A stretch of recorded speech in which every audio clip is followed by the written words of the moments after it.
ನಮಸ್ಕಾರ ಸ್ನೇಹಿತರೆ, ನಾನು ನಿಮ್ಮ doctor Deepa Ranishekhar transform life ಪ್ರೋಗ್ರಾಮ್ಸಿಂದ love, light and gratitude. Akshaya Tritiya ಶುಭಾಶಯಗಳು ಎಲ್ರಿಗೂ. ಅಕ್ಷಯ ತೃತೀಯ ಅಂತಂದ್ರೇ ಸಮೃದ್ಧಿ ಅಲ್ವಾ, ಇನ್ಫಿನಿಟ್ ವೆಲ್ತ್ ಅಂದರೆ ಕೊನೆಯಿಲ್ಲದ ಒಂದು ಐಶ್ವರ್ಯವನ್ನು, ಅಭಿವೃದ್ಧಿಯನ್ನು ನಾವು ಬರಮಾಡ್ಕೊಳ್ಳೋದು ಅಂತ ಅರ್ಥ. ಸೊ ಈ ಅಕ್ಷಯ ತೃತೀಯ ಅಂದರೆ ನಮಗೆಲ್ಲ ಏನು ಸಹಜವಾಗಿ ಗೊತ್ತು, ನಮ್ಮಲ್ಲಿ ಏನು ಸಂಪ್ರದಾಯ ಅಂತಂದರೆ ನಮಗೆ ಗೊತ್ತಿರೋ ಹಾಗೆ ಅಕ್ಷಯ ತೃತೀಯ ಅಂದರೆ ಚಿನ್ನ, ಬೆಳ್ಳಿ, ವಾಹನ, ವಸ್ತುಗಳು, ಹೊಸ ಬಟ್ಟೆ ಇರ್ಬೋದು, ಮನೆ ಇರ್ಬೋದು ತೊಗೊಳ್ಳೋದು. ಯಾಕೆ ಅಂತಂದರೆ ಅದು ವೃದ್ಧಿಸ್ತಾ ಹೋಗುತ್ತೆ. ಅದೇ ಥರ ನಾವು ಕೊಳ್ತಾನೆ ಹೋಗ್ತೀವಿ. ಈ ದಿನ ತೊಗೊಂಡ್ರೆ ನಮಗೆ ಯಥೇಚ್ಛವಾಗಿ ಏನೇನು ಬೇಕೋ ಅದನ್ನು ಕೊಳ್ಳೋಕ್ಕೆ ಹಣ ಬರುತ್ತೆ, ಕೊಂಡ್ಕೊಳ್ಳೋಕ್ಕೆ ಅನ್ನೋದು ಒಂದು ನಂಬಿಕೆ. ಮದುವೆ ಆಗಬೇಕಂದಾಗ ಯೋಚನೆ ಮಾಡ್ಕೊಳ್ಳಿ. ಯಾಕೆ ಅಂತಂದರೆ ಅಕ್ಷಯ ತೃತೀಯ ಮತ್ತೆ ಮದುವೆ ಆದರೆ ಒಂದು ಹೆಂಡತಿ ಒಂದು ಗಂಡನ ನಿಭಾಯಿಸೋದೇ ಕಷ್ಟ. ಈ ಕಾಲದಲ್ಲಿ ಅನೇಕ ಅಂತಂದರೆ ತುಂಬ ಕಷ್ಟ ಆಗಿಬಿಡುತ್ತೆ. ಮತ್ತು ಈ ನಡುವೆ ನಮ್ಮ ಒಂದು ಚಾನಲ್ನ ಇನ್ನೂ ಸಬ್ಸ್ಕ್ರೈಬ್ ಮಾಡ್ಕೊಂಡಿಲ್ಲ ಅಂದರೆ ದಯವಿಟ್ಟು ಬೆಲ್ ಐಕನ್ನ ಕ್ಲಿಕ್ ಮಾಡಿ ಚಾನಲ್ನ ಸಬ್ಸ್ಕ್ರೈಬ್ ಮಾಡ್ಕೊಳ್ಳಿ. ಈ ವಿಡಿಯೋನ ಲೈಕ್ ಮಾಡೋದನ್ನು, ಶೇರ್ ಮಾಡೋದನ್ನು ಮರಿಬೇಡಿ. ನಿಮ್ಮ ಕಾಮೆಂಟ್ಸಿಂದ ನಿಮ್ಮ ಎದುರು ನೋಡೋದು ಏನಿದೆ, ನಿಮ್ಮ ಅನಿಸಿಕೆಗಳೇನಿಲ್ಲ ನನಗೆ ತಿಳಿಯುತ್ತೆ, ಅದನ್ನು ಕೂಡ ಮಾಡಿ. ಮತ್ತೊಂದು ವಿಷಯ ಅಂತಂದರೆ, ಈಗ ಆಲ್ರೆಡಿ ನೀವು ಸಬ್ಸ್ಕ್ರೈಬ್ ಮಾಡ್ಕೊಂಡಿದ್ರೆ ನನ್ನ ತುಂಬ ಹೃದಯದ ಅಭಿನಂದನೆಗಳು ನಿಮಗೆ. ಸೊ ಅಕ್ಷಯ ತೃತೀಯ ಅಂತಂದರೆ ಬರೀ ಹೊಸ ವಸ್ತುಗಳನ್ನು ಕೊಳ್ಳೋದು ಮಾತ್ರ ಅಲ್ಲ, ಅದು ಅಂತರಂಗ ಶುದ್ಧಿ, ಮನಃಶುದ್ಧಿ, ಒಂದು ಬೆಳವಣಿಗೆಯ ಒಂದು ನಾಂದಿ ಅಂತ ಹೇಳಿದ್ರೆ ಸುಳ್ಳಾಗೋದಿಲ್ಲ. ಇದರ ಮುಂದೆ ನಿಮಗೆ ಗೊತ್ತು, ನನಗೆ ಕತೆ ಹೇಳೋದು ತುಂಬ ಇಷ್ಟ ಅಂಥೇಳಿ. ಇದು ಸ್ವಲ್ಪ ವಿಶೇಷವಾದ ಕತೆ. ಅಕ್ಷಯ ತೃತೀಯ ಮಹತ್ವ ಏನು, ಯಾಕೆ ಈ ಅಕ್ಷಯ ತೃತೀಯ ಇಷ್ಟು ವಿಶೇಷ, ಯಾಕೆ ಇದರ ಒಂದು ದಿನ ಇದೆಲ್ಲ ಮಾಡಿದರೆ ಒಳ್ಳೆಯದು ಅಂತ ಹೇಳ್ತೀವಿ, ಏನು ಆ ದಿನದ ವಿಶೇಷ ಅಂತ ಹೇಳೋಣ. ನಿಮಗೆ ಗೊತ್ತಿದೆಯಾ ಸ್ನೇಹಿತರೆ, ಅಕ್ಷಯ ತೃತೀಯದಂದೇನೆ ಗಂಗೆ ಧರೆಗಿಳಿದು ಬಂದಂಥ ದಿನ. ಅಂದರೆ ಅದು ಮಹಾದಿನ ಅಲ್ಲ. ಗಂಗೆಯ ಬಗ್ಗೆ, ಆಕೆಯ ಪ್ರಭಾವದ ಬಗ್ಗೆ, ಆಕೆಯ ಶಕ್ತಿಯ ಬಗ್ಗೆ ನಮಗೆ ತುಂಬ ವಿಚಾರಗಳು ತಿಳಿದಿದೆ. ಈ ಮಹಾಕುಂಭಮೇಳದ ಸಮಯದಲ್ಲಿ ತುಂಬ ಮಾಹಿತಿಗಳು ನಮಗೆಲ್ರಿಗೂ ಸಿಕ್ತು ಅಂತ ಹೇಳಿದರೆ ತಪ್ಪಾಗಲಾರದು. ಮತ್ತು ಕುಬೇರ ತನ್ನ ಒಂದು ಧನವನ್ನು, ಪವರನ್ನು ಮತ್ತು ಸುಮಾರು ಐಶ್ವರ್ಯವನ್ನು ಪಡೆದುಕೊಂಡದ್ದು ಈ ದಿನ. ಶಿವಪುರಾಣದಲ್ಲಿ ಇದರ ಉಲ್ಲೇಖವಿದೆ. ಕುಬೇರ ಶಿವನಿಗೆ ಪ್ರಾರ್ಥನೆಯನ್ನು ಸಲ್ಲಿಸಿ ಶಿವನ ಬಗ್ಗೆ ವಿಪರೀತವಾದ ಪೂಜೆಯನ್ನು ಮಾಡಿ ಧನ ಸಂಪತ್ತನ್ನು, ಒಂದು ಪವರ್ಫುಲ್ ದೇವರು ಅವನು ಕುಬೇರ. ಸೊ ಇದನ್ನೆಲ್ಲ ಪಡ್ಕೊಂಡಿದ್ದು ಈ ಅಕ್ಷಯ ತೃತೀಯದಂದು ಅಂತ ಹೇಳ್ತಾರೆ. ಮತ್ತು ಪರಶುರಾಮ ಜನನವಾದದ್ದು, ಅಂದರೆ ವಿಷ್ಣುವಿನ 6ನೇ ಅವತಾರವಾದ ಪರಶುರಾಮನ ಜನನವಾದದ್ದು ಕೂಡ ಇದೇ ಅಕ್ಷಯ ತೃತೀಯದಂದು.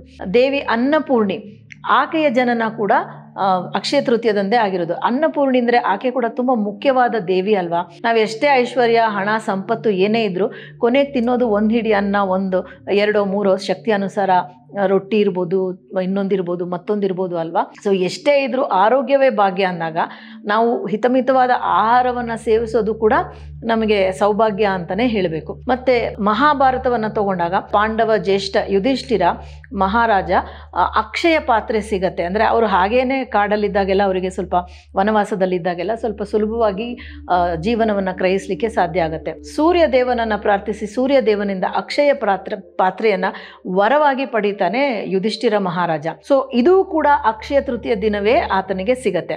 ಮತ್ತು ವೇದವ್ಯಾಸರು ಮಹಾಗಣಪತಿಗೆ ಮಹಾಭಾರತದ ರಚನೆಗೆ ಆ ಕಥೆಯನ್ನು ಹೇಳೋದು ಕೂಡ, ಆ ಎಲ್ಲ ಉಲ್ಲೇಖವನ್ನು ಹೇಳೋದು ಕೂಡ ಅಕ್ಷಯ ತೃತೀಯದಂದು ಪ್ರಾರಂಭಿಸ್ತಾರೆ. ಗಣೇಶ ಬರಿತಾ ಹೋಗ್ತಾನೆ, ಅದನ್ನೇ ವ್ಯಾಸ ಭಾರತ ಅಂತ ಹೇಳ್ತಾರೆ. ಸೊ ಅದು ಬಿಟ್ಟರೆ ನೆಕ್ಸ್ಟ್ ಆದಿಶಂಕರಾಚಾರ್ಯರು ಕನಕದಾರ ಸ್ತೋತ್ರವನ್ನು ರಚಿಸಿದ್ದು ಕೂಡ ಅಕ್ಷಯ ತೃತೀಯದಂದು ಅವರು ಅದನ್ನು ರಚನೆ ಮಾಡ್ತಾರೆ. ಮತ್ತು ಅವರು ಅದನ್ನು ಭಕ್ತಿಯಿಂದ ಪಠಿಸ್ತಾರೆ. ಆದಿಶಂಕರಾಚಾರ್ಯರು ಭಕ್ತಿಯಿಂದ ಅವರು ಅದನ್ನು ಪಠಿಸಿದಾಗ ಮಹಾಲಕ್ಷ್ಮಿಯೇ ಅವರ ಮೇಲೆ ಕನಕ ಬಿಲ್ಲೆಗಳನ್ನು, ಕನಕದ ಹೂಗಳನ್ನು, ಅಂದರೆ ಚಿನ್ನದ ನಾಣ್ಯಗಳನ್ನು, ಚಿನ್ನದ ಹೂಗಳನ್ನು ವರ್ಷಧಾರೆಯಾಗಿ ಎರಿತಾಳಂತೆ. ಅಂದರೆ ನಾವು ದುಡ್ಡು ಕೊಟ್ಟು ತೊಗೊಳ್ಳೋದು ಒಂದು ಥರ, ದೇವರೇ ನಮ್ಮ ಮೇಲೆ ಕನಕಾಭಿಷೇಕ ಮಾಡಿದ್ರೆ ಎಷ್ಟು ಮಹತ್ವ ಅಲ್ವಾ ಅದಕ್ಕೆ. ಆ ಥರ ಒಂದು ಶಕ್ತಿ ಉಳ್ಳಂಥವರು ಶ್ರೀ ಶಂಕರಾಚಾರ್ಯರು, ಆದಿಶಂಕರಾಚಾರ್ಯರು. ಸೊ ಕನಕದಾರ ಅಂತಂದರೆ ಏನು ಅಂತಂದಾಗ, ಕನಕದಾರ ನಾನು ತೋರಿಸ್ತೀನಿ ನೋಡಿ ನಿಮಗೆ.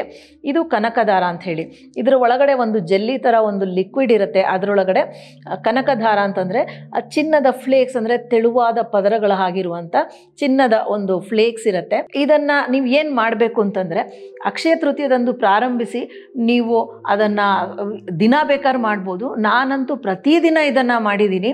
ಮತ್ತು ಇದನ್ನು ಮಾಡಿದವ್ರಿಗೆ ಆಸ್ತಿ ವ್ಯಾಜ್ಯಗಳು ತೀರಿದೆ, ಬರಬೇಕಾದ ಹಣ ಬಂದಿದೆ, ತಮಗೆ ಅರಿವಿಲ್ಲದೆ ಎಲ್ಲೆಲ್ಲಿಂದನೂ ಹಣ ಬಂದಿದೆ. ಸೊ ಇದರ ಒಂದು ಕ್ಯಾಪನ್ನು ತೆಗೆದುಬಿಟ್ಟು ಒಳಗಡೆ ಇನ್ನೊಂದು ಕ್ಯಾಪ್ ಇರುತ್ತೆ, ಅದನ್ನು ಸಹ ತೆಗೆದು ಇದನ್ನು ಹೀಗೆ ಕೈಯಲ್ಲಿ ಹಿಡ್ಕೊಂಡು ನೀವು ಮೇಲೆ ಅದರ ಮೇಲೆ ಕ್ರಿಸ್ಟಲ್ ಏನಾದರೂ ಇಡಬೇಕು ಅಂತ ಅನ್ಸಿದ್ರೆ ಇಡ್ಬೋದು, ಇಲ್ಲ ಹಾಗೆ ಕೈಯಲ್ಲಿ ಇಟ್ಕೊಂಡು ಎರಡೂ ಕೈಯಲ್ಲಿ ಇಟ್ಕೊಂಡು ಹೃದಯ ಭಾಗದ ಹತ್ತಿರ ಇಟ್ಕೊಂಡು, ಅಂದರೆ ಲೆಫ್ಟಲ್ಲಿ ಬರೋದು ನಮ್ಮ ಫಿಸಿಕಲ್ ಹಾರ್ಟ್, ದೈಹಿಕ ಹಾರ್ಟ್ ಚಕ್ರ ಅಂತಂದಾಗ ಹೃದಯ ಅಂದರೆ ಎದೆಯ ಮಧ್ಯಭಾಗದಲ್ಲಿ ಬರುತ್ತೆ.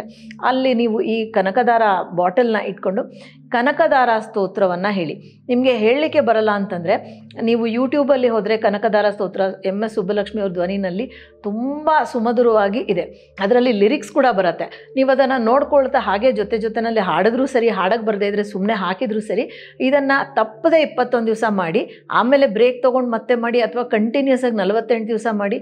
21 ದಿವಸ ಆದಮೇಲೆ ಅಟ್ಲೀಸ್ಟ್ ಒಂದು 11 ದಿವಸ ಗ್ಯಾಪ್ ಕೊಡಿ. 48 ದಿವಸ ಆದಮೇಲೂ 11 ದಿವಸ ಗ್ಯಾಪ್ ಕೊಡಿ, ಇಲ್ಲ ಕಂಟಿನ್ಯೂಸ್ ಆಗಿ 2 ಮಂಡಲ 3 ಮಂಡಲ ಆ ಥರ ಮಾಡ್ತಾ ಹೋಗಿ. ಈ ಕನಕದಾರ ಸ್ತೋತ್ರವನ್ನು ನೀವು ಹೇಳ್ತಾ ನಿಮಗೆ ಒಂದು ಅಭಿವೃದ್ಧಿ ಅನ್ನೋದು ತುಂಬ ಚೆನ್ನಾಗಿ ಕಾಣಿಸ್ಕೊಳ್ಳೋಕ್ಕೆ ಶುರುವಾಗುತ್ತೆ. ನೀವು ಅದಾದ ಮೇಲೆ ಕ್ಯಾಪನ್ನು ಹಾಕಬೇಕಾಗತ್ತೆ. ಈ ಒಂದು ಕಾರ್ಕ್ ಥರ ಇರೋ ಕ್ಯಾಪನ್ನು ಹಾಕಬೇಕು, ಈ ಕ್ಯಾಪನ್ನು ಹಾಕಬೇಕು, ಇಲ್ಲಾಂದರೆ ಅದು ಡ್ರೈ ಆಗಿ ಹೋಗುತ್ತೆ. ಇದು ಕನಕದಾರ ವಿಷಯ.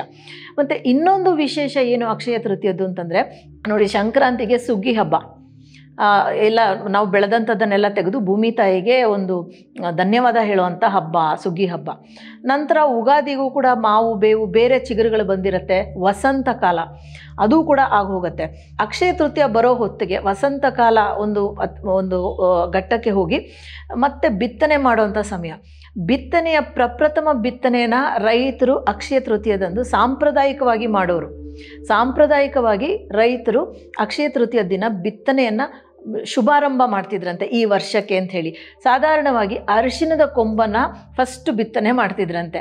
ಸೊ ನೀವು ಒಂದು ಸಾಂಪ್ರದಾಯಿಕವಾಗಿ ನಿಮ್ಮ ಮನೆಯಲ್ಲೇ ಒಂದು ಪಾಟಲ್ಲಿ ಒಂದು ಹಸಿ ಅರಿಶಿಣದ ಕೊಂಬನ್ನು ಅದರಲ್ಲಿ ಬೆಳೆಸೋದಕ್ಕೆ ಹಾಕಿ, ಅದಕ್ಕೆ ಒಂದು ಅರಿಶಿಣ ಕುಂಕುಮ ಒಂದು ಹೂ ಹಾಕಿ ಪೂಜೆ ಮಾಡಿ ನೀರನ್ನು ಎರೆದು, ಅದು ಇಂಡೋರ್ ಪ್ಲ್ಯಾಂಟ್ ಥರ ಮನೆ ಒಳಗೆ ಬಾಲ್ಕನಿನಲ್ಲಿ ಕೂಡ ಬೆಳೆಯುತ್ತೆ.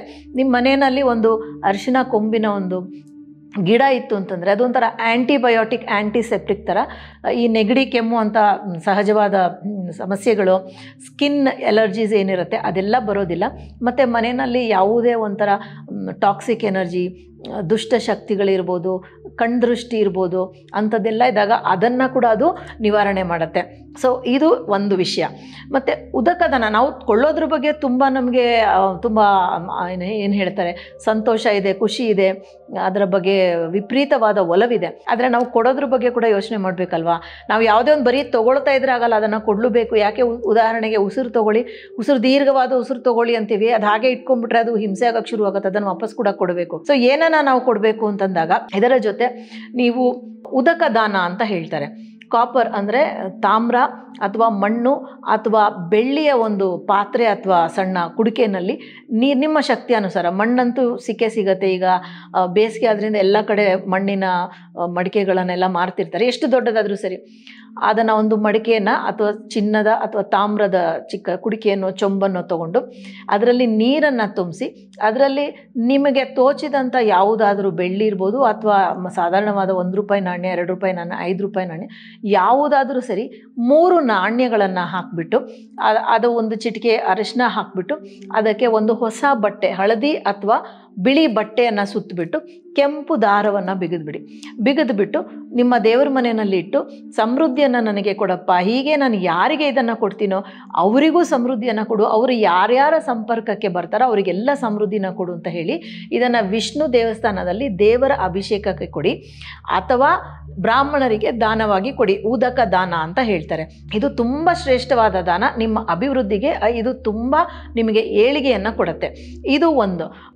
ಮತ್ತೊಂದು ಏನಂತಂದರೆ ಬಾರ್ಲಕ್ಕಿ ಅಂತ ಹೇಳ್ತಾರೆ ಗೊತ್ತಾ, ಅದನ್ನು 1 ಅಥವಾ 3 ಹಿಡಿ ಒಂದು ಅರಿಶಿಣದ ಬಟ್ಟೆ ಅಥವಾ ಬಿಳಿ ಬಟ್ಟೆನಲ್ಲಿ, ಹೊಸ ಬಟ್ಟೆ ಆಗಿರಬೇಕು, ಅದರಲ್ಲಿ ಕಟ್ಟಿಬಿಟ್ಟು ಕೆಂಪು ದಾರ ಸುತ್ತಿದ್ರೆ ತುಂಬ ಒಳ್ಳೆಯದು.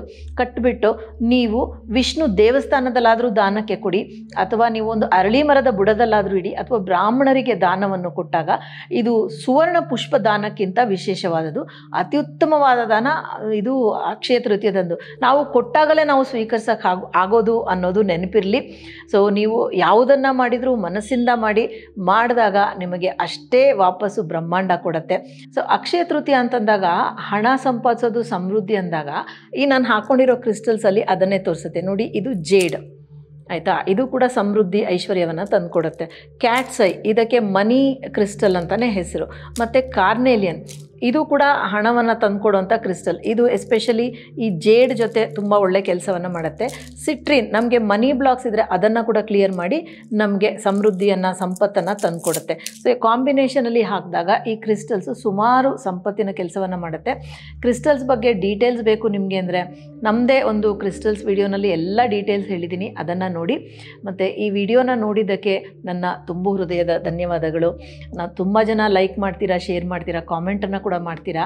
Thank you so much. ಮತ್ತು ಮತ್ತೊಮ್ಮೆ ನಿಮಗೆ ಅಕ್ಷಯ ತೃತೀಯದ ಹಾರ್ದಿಕ ಶುಭಾಶಯಗಳು. Thank you so much for joining me. ನಾನು ನಿಮ್ಮ doctor Deepa Rani Shekhar, transform life ಪ್ರೋಗ್ರಾಮ್ಸಿಂದ ಲವ್, ಲೈಟ್ ಆ್ಯಂಡ್ ಗ್ರ್ಯಾಟಿಟ್ಯೂಡ್.